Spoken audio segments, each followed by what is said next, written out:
¿Qué tal? Ok. Aquí en Café con Historia, dándole la bienvenida a mi querida, muy querida historiadora de cabecera, Hortensia Contreras. ¿Cómo estás, Hortensia? Hola Silvia, muy bien, muy contenta de estar aquí, de estar inaugurando el año, ¿no? Con esta charla y con este personaje tan maravilloso que no acaba de eh, saturar nuestra curiosidad. Siempre nos va a despertar curiosidad porque es un personaje absolutamente maravilloso. Entonces creo que iniciar el año con ella eh, nos congratula. Ay, sí, me encanta. Me encanta que hoy vamos a hablar de la décima musa de las letras mexicanas. Y les vamos a dar unos tips. Ella fue una monja profesora del convento de San Jerónimo de la Ciudad de México. Y su primer biógrafo, el padre Diego Calleja, mantuvo con ella un intercambio epistolario a lo largo de 20 años, con lo que logró construir un verdadero retrato de Sor Juana Inés de la Cruz. El maravilloso personaje de hoy en este café con historia, platícanos sobre Sor Juana, mi queridísima Hortensia. Qué padre. Sí, mira, Juana Inés de la Cruz podríamos hablar que es quizá para el mexicano y para el concepto del mexicano, puede ser considerada como la primera feminista de la nación criolla en la que se convirtió México a partir de la conquista y del siglo XVI. Entonces, esta mujer aparece en la historia de este país en el siglo XVII y con una serie de características muy interesantes. Tiene varios biógrafos, como mencionabas tú, bueno, está el padre Calleja, pero después es como que olvidada y la historia la deja como a un poquito a un lado, hasta realmente hasta que don Amado Nervo la rescata y nos la vuelve a entregar con toda la fuerza que esto suponía. Después, más adelante, por supuesto, aparece don Octavio Paz, que también la rescata y hace un trabajo de análisis de la mujer, de la poeta y de la monja y de ese personaje eh, del México novohispano que llega a formar parte del Olimpo de los dioses. Del Olimpo de los dioses me refiero a de los grandes escritores del siglo de oro español, de la lengua española, donde aquellos personajes enormes la aceptan a su lado.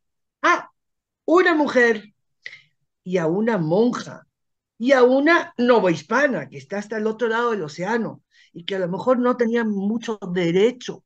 Entonces, viene a formar parte y por eso se la considera como la décima musa. Pero más que nada, yo hablaría de ella como un personaje eh, eh, luchador, fuerte, apabullante, porque así tuvo que ser, para poder escribir lo que escribió, vivir como vivió, atreverse a hacer las cosas que hizo y inclusive intervenir en la profesión o en la labor de los varones, en lo masculino. Dice don Octavio Paz que doña Juana Inés nació en una familia de varonas.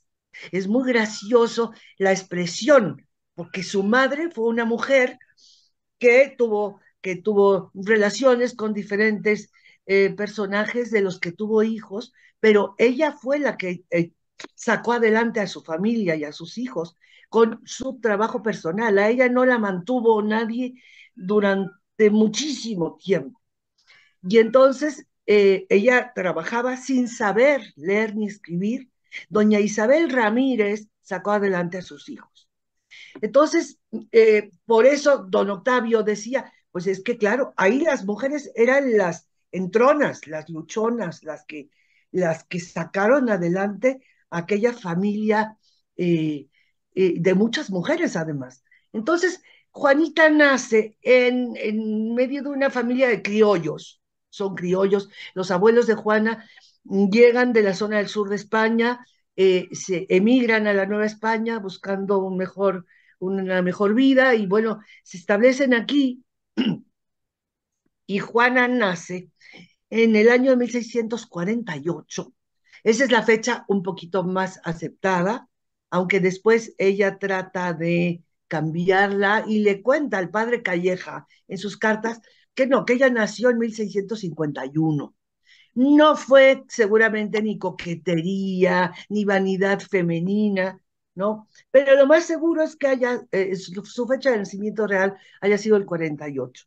Entonces, esta chica vive en la hacienda de Panoayán, que es el lugar donde su abuelo era el administrador, digamos, ¿no? Su abuelo que fue el personaje masculino más importante para Juana Niña, porque Juana Niña miraba a su abuelo y lo admiraba de tal manera que lo pasó mal cuando el abuelo muere. Pero este señor, dentro de la ignorancia de las gentes de esta época, pues tenía unos cuantos libritos en su pequeña biblioteca, en su pequeño despacho.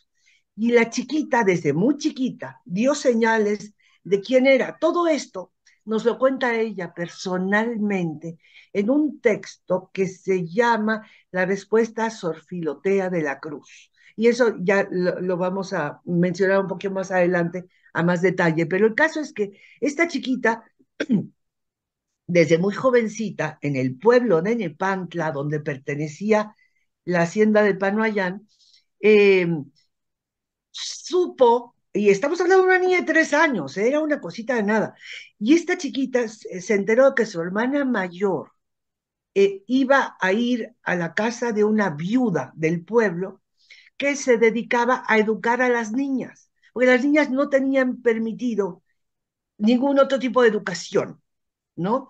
Entonces, estas niñas iban con las viudas o con las mujeres solteras que las educaban un poquito en las primeras letras, les enseñaban a leer la historia sagrada, las vidas de los santos, todo eso. Y entonces, su hermana mayor, la madre Isabel, decidió mandar a su hija mayor a que fuera con esta persona a aprender las primeras letras. Y Juanita, que tenía 3 años, dice, ah, no, pues yo también quiero. Entonces, hace maroma y media para ir pegada a las faldas de la hermana y convencer a la maestra de que ella, su mamá la manda y que le había autorizado y que le había dado permiso, en fin, una serie de mentirijillas de la niña para lograr sus fines, ¿no? Entonces, bueno, finalmente la niña Juana termina aventajando a todas las otras niñas que eran mayores que ella, y aventajando inclusive hasta la maestra. Ya para los 4 o 5 años, la niña ya no tenía nada que enseñarle, ya no había manera. Volvió a la casa del abuelo, el abuelo seguía leyendo los textos, se acabó los textos de su abuelo, que seguramente eran textos relacionados con contabilidad o con administración, pero ella se echaba todo, tenía una memoria prodigiosa y después se acercó al párroco del pueblo también para pedirle permiso de leer cosas. O sea, el afán de saber, el afán de leer, el afán de estudiar, vino con ella desde que nació. O sea, tenía esta pasión loca por seguir aprendiendo cosas. Y entonces llega un momento en que empezó a fastidiar a su madre y a decirle, a ver, yo quiero ir a la universidad, yo he escuchado que hay una universidad donde se puede aprender muchas cosas, y la madre se reía de ella, de repente le decía, a ver, Juanita, eso es para hombres, eso es para... Las niñas no se les permite entrada. Y todavía la otra chiquita decía, pues me disfrazo de niño, me pongo los pantalones, me corto el pelo, y entonces yo voy a la universidad hasta que hartó a la madre, la volvía loca, me imagino yo que debe haber sido una niña muy, muy encimosita, por decirlo de alguna manera. Y entonces la madre decidió que ya no podía más eh, y decide mandarla a la Ciudad de México, a casa de unos parientes eh, políticos que tenía en la Ciudad de México, cuya cabeza de familia era un señor que se llamaba Juan Mata. Y Juan Mata era el tío de Juanita y la recibió en su casa, encantado de la vida. Y allí fue donde, pues, la niña pudo recibir una cierta educación un poco más formal, porque ahí su tío consiguió un bachiller, un maestro, para que viniera a darles clases a las niñas, les enseñó latín y por supuesto Juana, que tenía 11 años más o menos, aprendió de volada todo, hasta que el bachiller tampoco podía, ya no tenía nada que enseñarle. Entonces llegó un momento en que se empieza a desarrollar la chiquita y hacia los 13, 14 años se va viendo que se está convirtiendo en una mujer muy hermosa, muy simpática, muy agradable, con un don de conversación que no tenía nadie de su entorno. Y entonces don Juan Mata, que tenía relación comercial con los virreyes, decidió presentar a la chiquita a el señor virrey que acababa de llegar de España, que eran los señores, los marqueses de la Laguna. Y la esposa del virrey era una señora Leonor Carreto, que era un poco mayor que Juanita, pero que era de todas maneras muy joven. Y era una mujer que también tenía una formación intelectual interesante. Entonces, claro, llega doña Leonor a la corte de la Nueva España y no tiene con quién hablar. Todas sus damas de compañía, pues son señoras como las que siguen existiendo ahora, que saben discutir cuánto te cuesta una sirvienta o cuánto te va a cobrar un jardinero y qué bonito es el señor que vive en la casa de enfrente, pero no tenía ningún otro tipo de conversación. Entonces, Juana, pues le viene como anillo al dedo, a doña Leonor se hacen muy amigas y Juana se convierte en la sombra de doña Leonor. Son muy amigas, y siendo dama de compañía de doña Leonor, Juana decide que su futuro ya llega a los 16, 17 años y ya le toca pues escoger la vida. Y la vida de las mujeres de la Nueva España, Silvia, pues era difícil en cuanto a que no había muchos caminos por donde irte, ¿no? O eras monja, te enclaustrabas en el convento, o te casabas y te volvías madre de familia, o, o eras mujer de la calle. O era así que eras madre, monja o puta, no había otra. Y entonces Juana necesitaba ser libre. Juana era un espíritu con una gran necesidad de hacer cosas y de ser libre y de no pedirle permiso a nadie. Entonces vio que la única salida era el convento, porque si se casaba, que seguramente tuvo algunos pretendientes, porque dicen que era muy hermosa, eh, pero ella sabía perfectamente que si se casaba la jaula, fuera de oro, fuera de plata, iba a ser una jaula y nunca iba a poder hacer absolutamente nada. Entonces decidió enclaustrarse en un convento. Y ella hablaba con un hombre que fue muy eh, decisivo en la vida de Juana durante toda su existencia, que fue el consejero espiritual de los virreyes, ¿sí? De su amiga Leonor Carreto, que era un jesuita brillante, que era don Antonio Núñez de Miranda. Y la virreina le entregó la salud espiritual de Juana a el padre Antonio Núñez. Y Antonio Núñez se dio cuenta inmediatamente de la brillantez de esta mujer. Él tuvo muchos conflictos porque reconocía el valor, la inteligencia, la memoria de esta niña, pero el rechazo era parte de su formación, que la rechazaba porque era mujer. Y él no podía tolerar que su igual intelectualmente fuera una mujer. Entonces, siempre la trató de someter, ¿sí? Que no fuera ni tan libre ni tan mujer. Y entonces, cuando ella le planteó su disyuntiva de qué iba a hacer con su vida, entonces pues, le aconsejó que lo mejor era el convento. Y entonces Juanita decidió ir al convento. Ahora, decidió irse a un convento, la loca, un convento a una regla terriblemente complicada, que era el Carmelo. El Carmelo en ese momento estaba siendo reformado por otro monstruo de la naturaleza, que algún día hablaremos de ella también porque merece la pena. Y cuando digo monstruo de la naturaleza, estoy hablando de un ser superior. Y este monstruo de la naturaleza era otra poeta, otra monja y otra mujer, que se llamaba Teresa, Teresa de Ávila. Y doña Teresa andaba en ese momento recorriendo los conventos del Carmelo, reformando la orden que se había relajado demasiado, que ya no estaba siguiendo las reglas del padre San Francisco.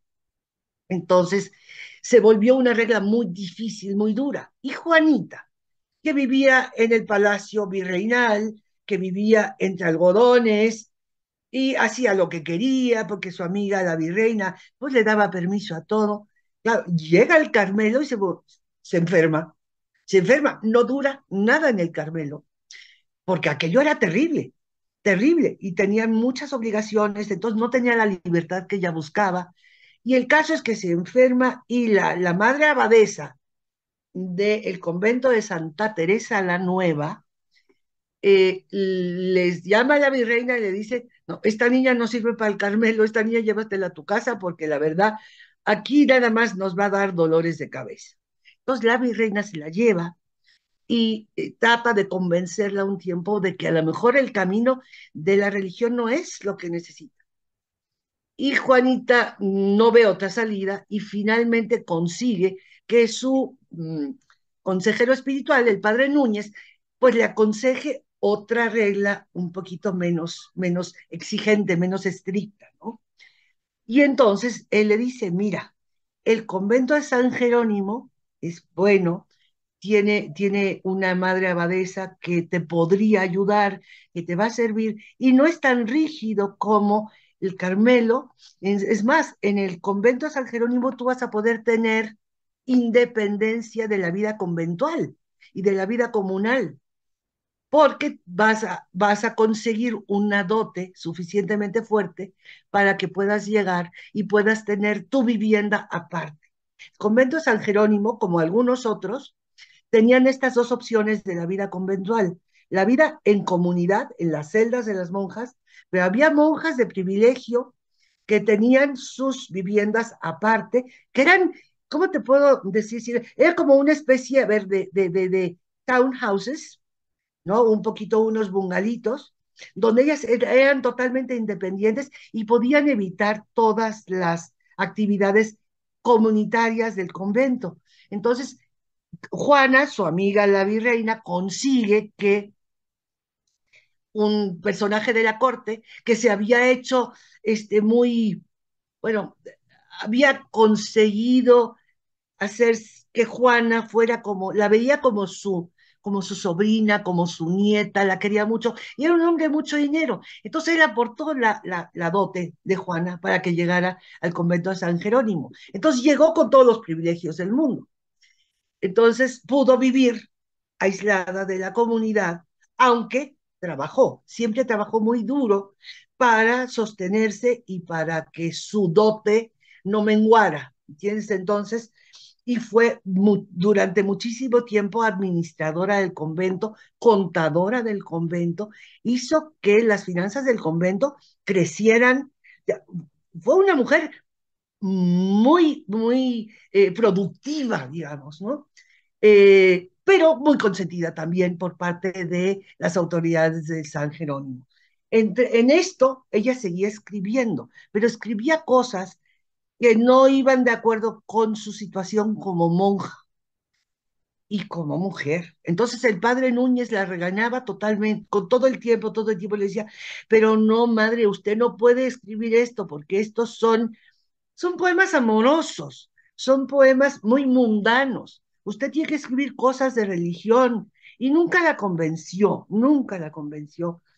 Y además tenía la posibilidad de recibir los conventos de la Nueva España y de una buena parte de la cristiandad en esa época eran conventos de clausura. Las monjas entraban para encerrarse de por vida, no volvían a salir nunca y nadie les volvía a ver después.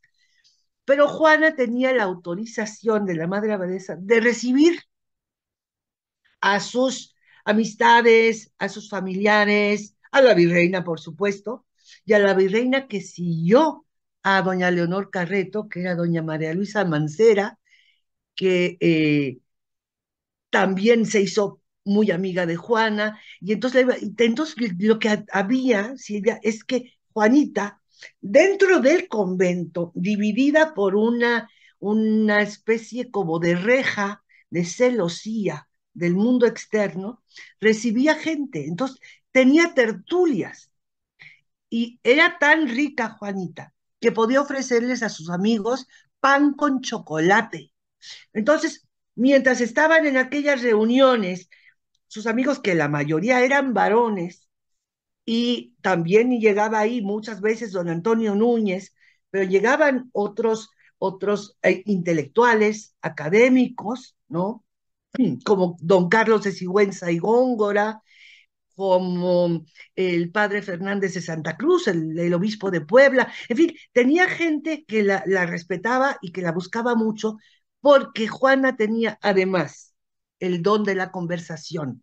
Entonces, en estas tertulias, ellos no la podían ver, estaba dividida el espacio por esta celosía, pero la podían escuchar, y entonces escuchar a la madre Juana hablar de lo que fuera tenía que haber sido una delicia.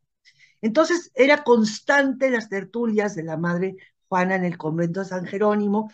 Entonces iban muchas gentes, y doña María Luisa Mancera, la siguiente virreina, pues se hizo asidua a estas tertulias, y ella consiguió que la madre abadesa le autorizara entrar al convento y acompañar a Juana a pasear por los jardines del convento, a ir a visitar su casita con su biblioteca, donde tenía sus tesoros, ¿no? Juana era una gran coleccionista. Entonces, además de tener una biblioteca gigantesca, que pudo haber sido en su momento la biblioteca más importante de toda la América española, por supuesto tenía libros prohibidos, muy escondiditos y muy cuidados, pero los tenía.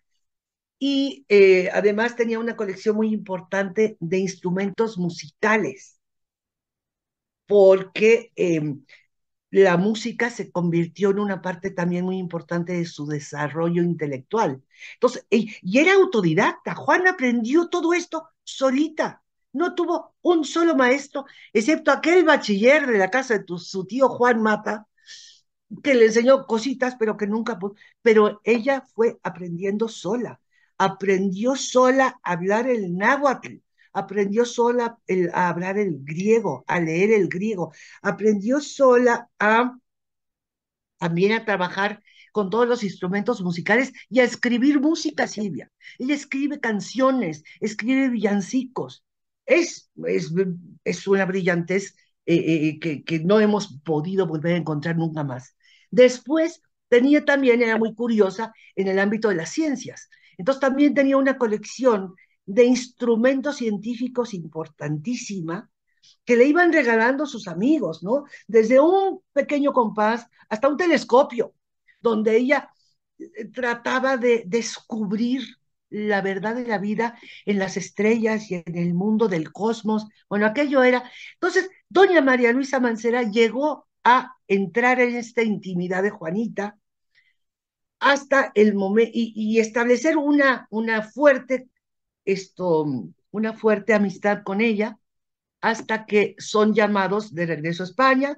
Entonces es cuando Juana se ve, se ve despojada de toda esta protección. Y entonces ahí entra su preceptor, don Antonio Núñez, a insistir y a presionar a que deje de hacer lo que hace y que se vuelva una mujer religiosa, una monja estricta y rígida, y que dejara de hacer todo lo demás, eh, y, y Juana empieza a ceder, se empieza a cansar porque ya se encuentra sola, se encuentra sin protección. Y bueno, ahí sucede una serie de cosas, se va cansando Juana. A Juana la cansa la sociedad de su tiempo, la agota.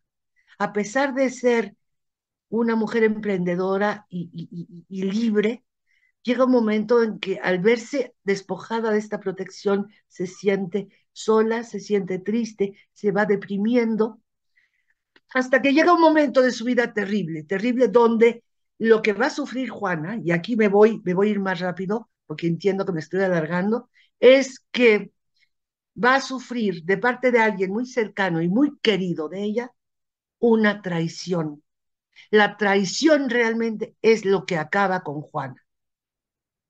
Y la traición se lleva a cabo desde la parte de uno de sus amigos íntimos más cercanos, que era asiduo a las tertulias del convento, que era el obispo de Puebla.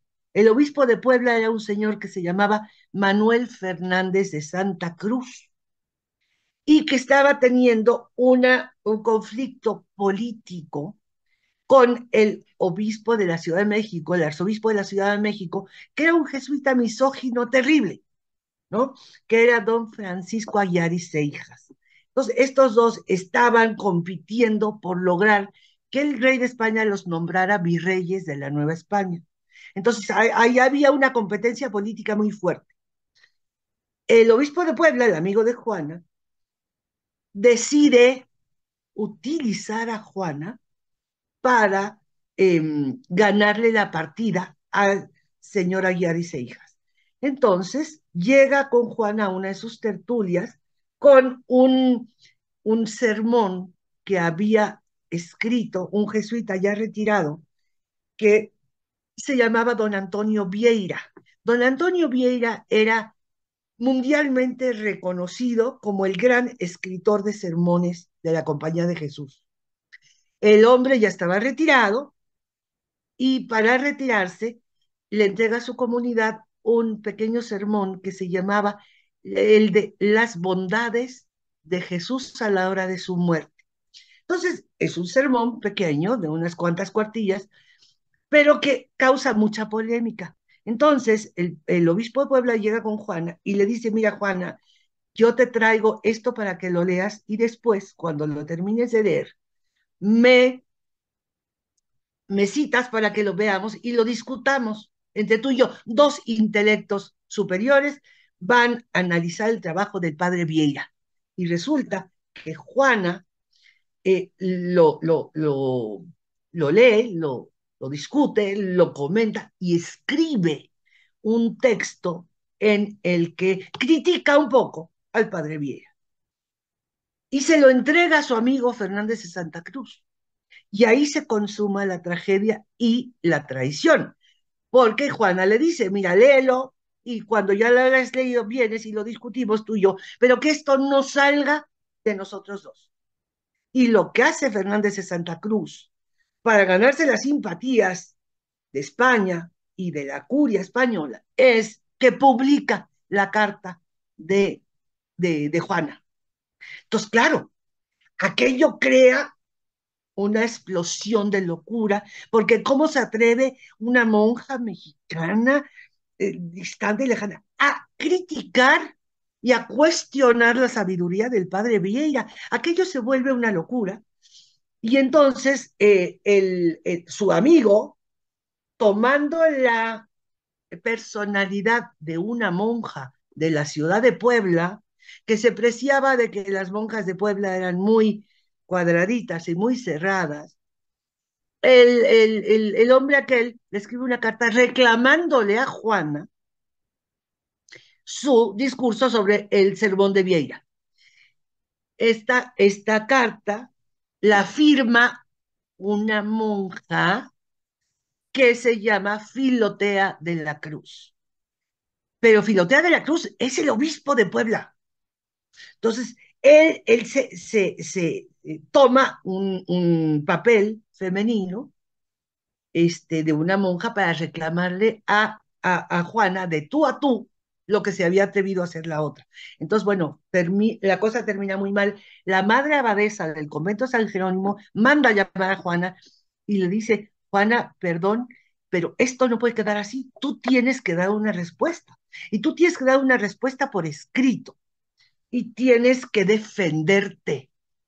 Entonces, Juana lo que hace es escribir lo que todos hoy día conocemos como su respuesta a Sor Filotea de la Cruz, que su respuesta a Sor Filotea de la Cruz no es solamente una defensa de una monja desvalida, es una biografía y es una postura de una mujer que defiende su femineidad y que defiende su capacidad de ser, de escribir, de estudiar, de saber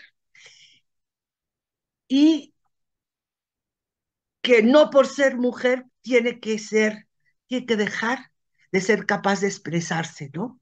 Entonces, la respuesta a Sor Filotea de la Cruz, además de toda la obra poética de Juana, yo creo que es una de las biografías más hermosas y más eh, eh, libres, podemos decir, de una mujer del siglo XVII, del siglo XVIII y del siglo XXV. O sea, esa defensa que escribe Juana es maravillosa, donde escribe desde su niñez, donde cuenta cosas de cómo ella va descubriendo su curiosidad por saber, su curiosidad por la vida, en fin, y termina firmando la carta agradeciéndole a su amiga Sor Filotea de la Cruz, que era el obispo de Puebla, y pues finalmente reclamándole su traición, porque hay un reclamo a una traición de un amigo íntimo. Y esa traición del padre, del obispo de Puebla, es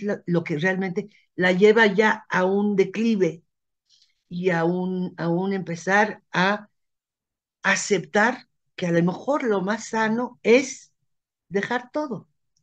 Y entonces al final de varios intentos de recuperarse, para esto ella ya había despedido al padre Núñez porque ya no lo toleraba, era muy necio y insistía en que ella dejara todo esto y entonces lo había corrido, pero no había encontrado otro consejero espiritual de la calidad y de la intelectualidad del padre Núñez. Entonces tiene que volverlo a llamar, pedirle perdón, decirle por favor, ven y ayúdame y cuídame. En ese momento, Juana decide cerrar todo.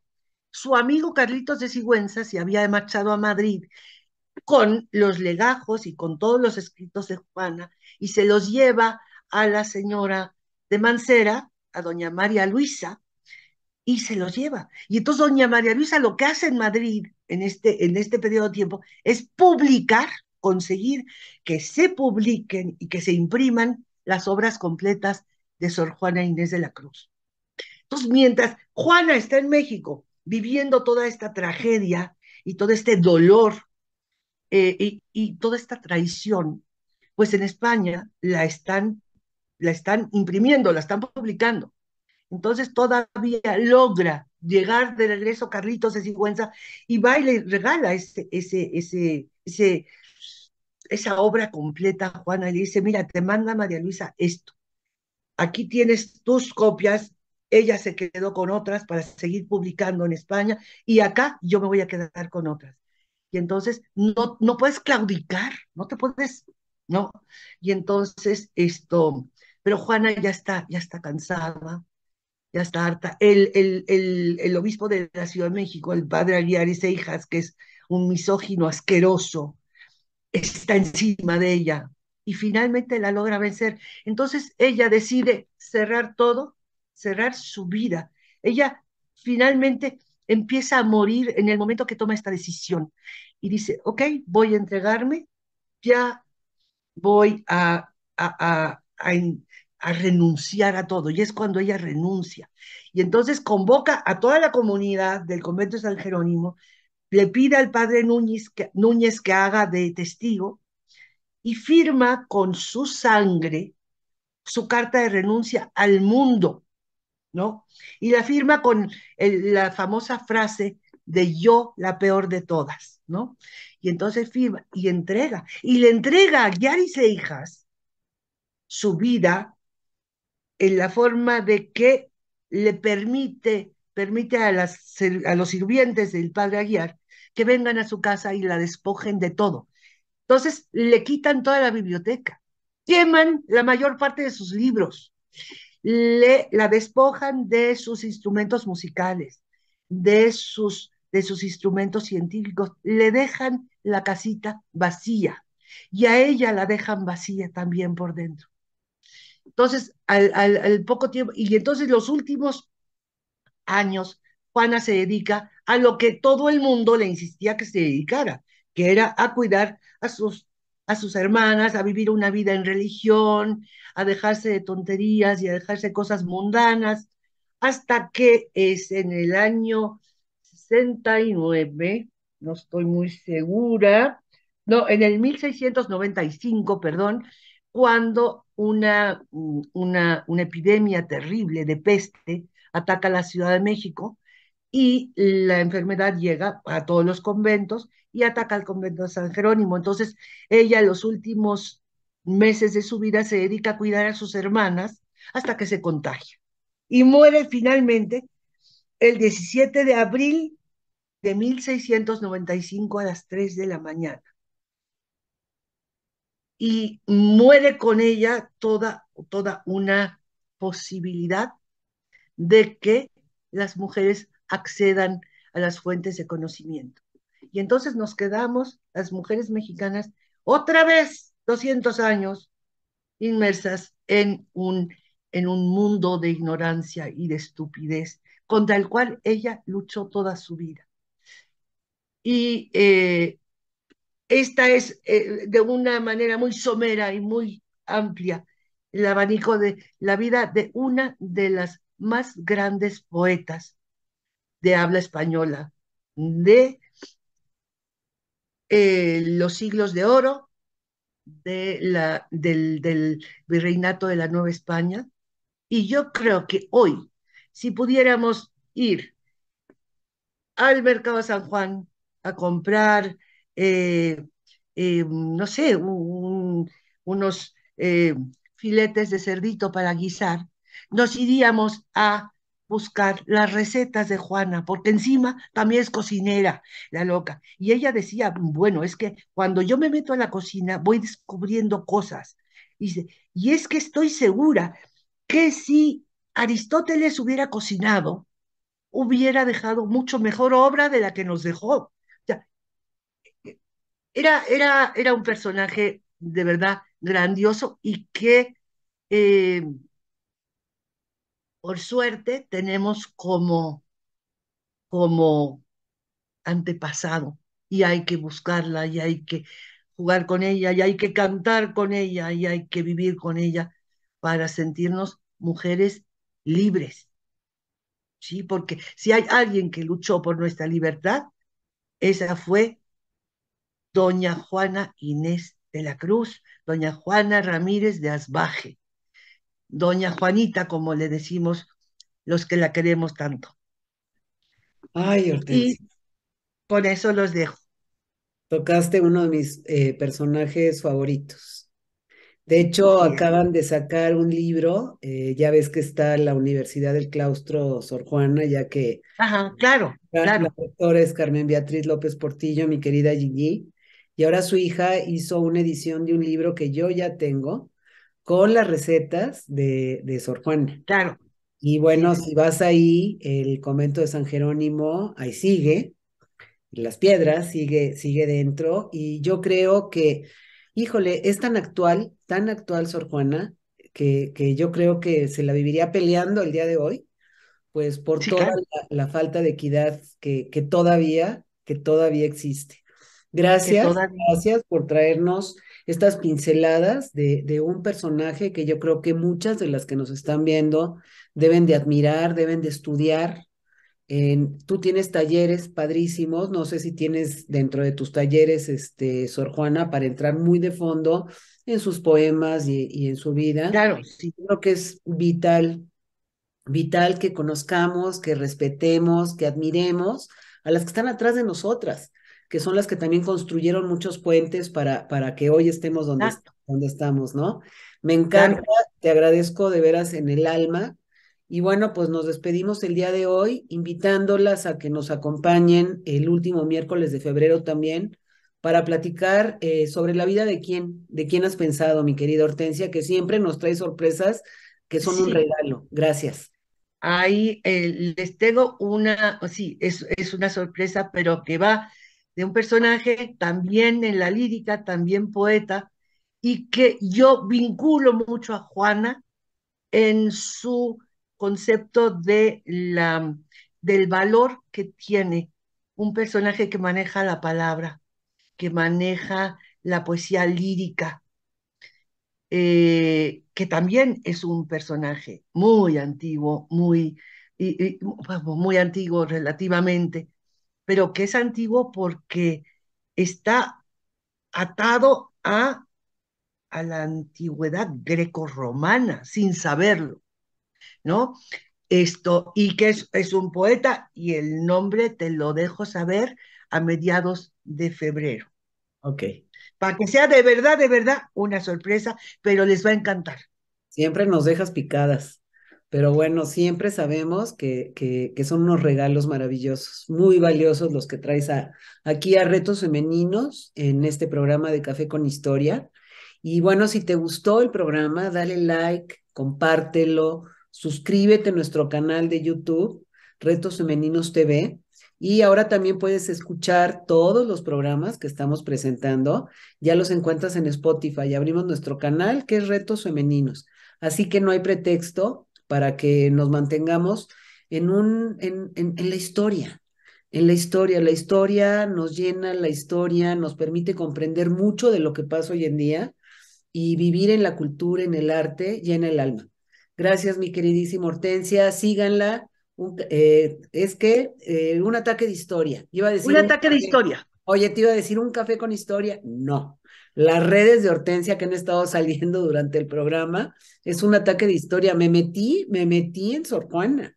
Qué barbaridad. Te lo agradezco muchísimo.